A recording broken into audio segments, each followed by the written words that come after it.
Hello বন্ধুরা, আজ আমি এক্সপ্লেন করব একটা Bollywood crime thriller movie Mardaani 2।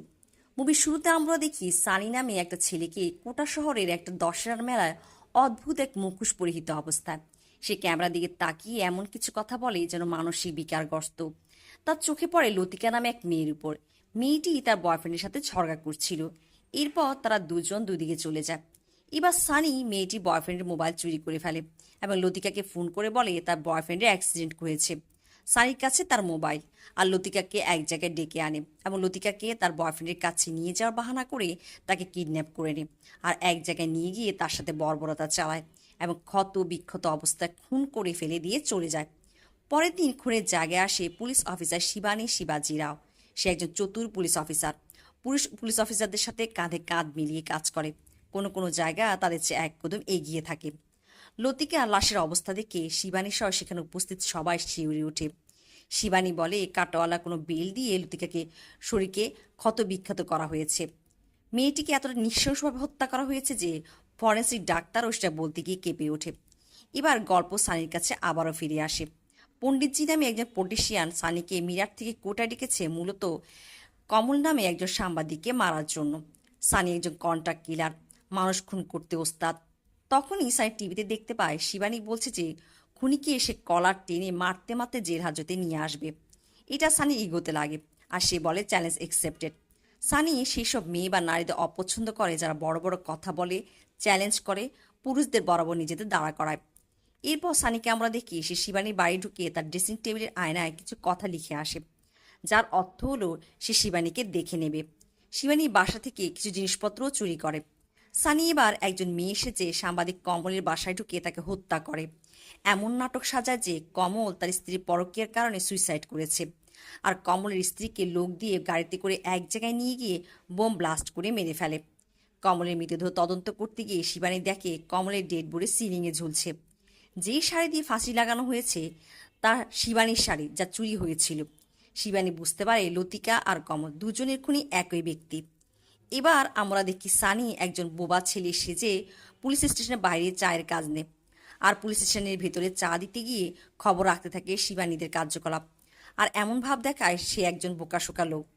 এদিকে শিবানীকে আমরা দেখি সে পৌঁছে যায় সেই জায়গায় যেখানে সাংবাদিক কমল স্ত্রীকে গাড়িতে বোমা ব্লাস্ট করে মারা হয়েছিল। তেমন কোনো প্রত্যক্ষদর্শী বা প্রমাণ পাওয়া যায় না।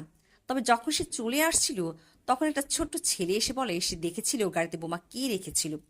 শিবানী তাকে পুলিশ স্টেশনে নিয়ে আসে বাচ্চাটির সাহায্যে খুনির একটা স্কেচ বানাবে, কিন্তু সানি চা দিতে আসলে সে বাচ্চাটিকে দেখে ফেলে এবং সব কিছু জেনে যায়। বাচ্চাটিকে দুধ খাওয়ানোর উছিলায় পেট খারাপের ওষুধ মিশিয়ে দেয় আর বাচ্চাটি পেট খারাপ হয়ে যায়। যখনই সে টয়লেটে যায় এই সুযোগে সানি তাকে মেরে ফেলে এবং বস্তা ভরে লাশ গায়েব করে ফেলে। শিবানী অফিসারদের উপর রাগ করে বাচ্চাটিকে কোথায় গায়েব হয়ে গেল।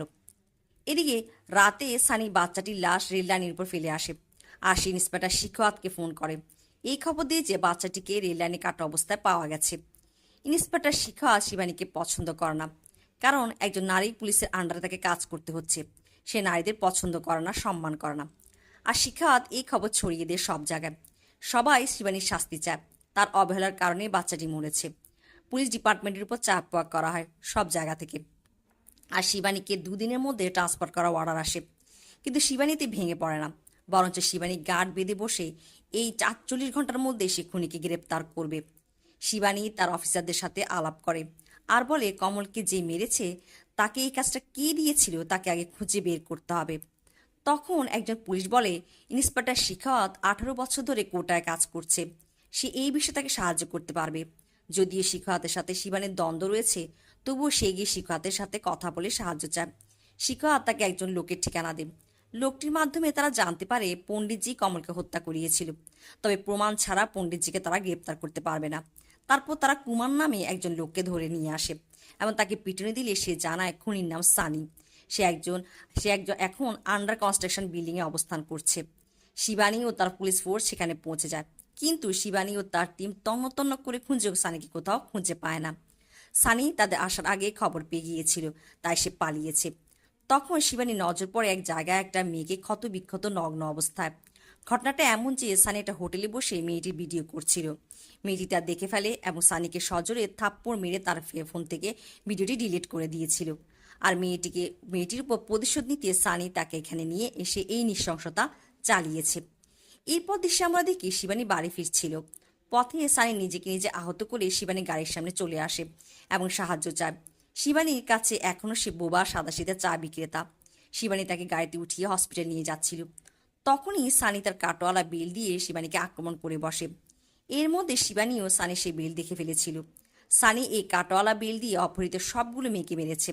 সবার শরীরে দাগ পাওয়া গিয়েছিল। এবার তাদের মধ্যে তুমুল লড়াই শুরু হয়। তবে সানি শিবানীকে ফাঁকি দিয়ে পালিয়ে যেতে সক্ষম হয়। এর পরের দৃশ্যে আমরা দেখি শিবানী বা সানির একটা পাবলিক ভিডিও ইন্টারনেটে খুঁজে পায়, যেখানে বাসের মধ্যে সানি একজন মেয়েকে উত্ত্যক্ত করছে। শিবানী পুরো সোশ্যাল মিডিয়ায় এই ভিডিও ছড়িয়ে দেয়। সবাই সানিকে চিনে ফেলে। এতে সানি নিজেকে লুকাতে তার মাথার চুল ফেলে দেয়, যাতে কেউ তাকে চিনতে না পারে। এবার সানি পণ্ডিতজির কাছে ফোন দিয়ে তাকে কোনো কাজ দিতে পারে। পণ্ডিতজি তার ফোনে কেটে দেয়। এতে তার ইগোতে লাগে। সে পণ্ডিতজির নাতনিকে অপহরণ করে নেয় আর পণ্ডিতজিকে ফোন করে বলে শিবানীকে তার কাছে ক্ষমা চাইতে হবে, তাহলেই সে তার নাতনিকে যেতে দেবে। কিন্তু শিবানী এসব কথা কান না নিয়ে সিসিটিভি ফুটেজের সহায়তা সানি যেখানে পণ্ডিতজি নাতিকে লুকিয়ে রেখেছে সেই জায়গা পর্যন্ত পৌঁছে যায়। এদিকে সানি পালিয়ে যায়। শিবানী কোনোভাবেই পণ্ডিতজি নাতিকে কোথায় সানি বোমা দিয়ে বেঁধে রেখেছে তা খুঁজে পাচ্ছিল না। কিন্তু শেষ পর্যন্ত সে তার বুদ্ধি খাটিয়ে একটা ট্রাকের মধ্যে থেকে পণ্ডিতজির নাতনিকে উদ্ধার করে।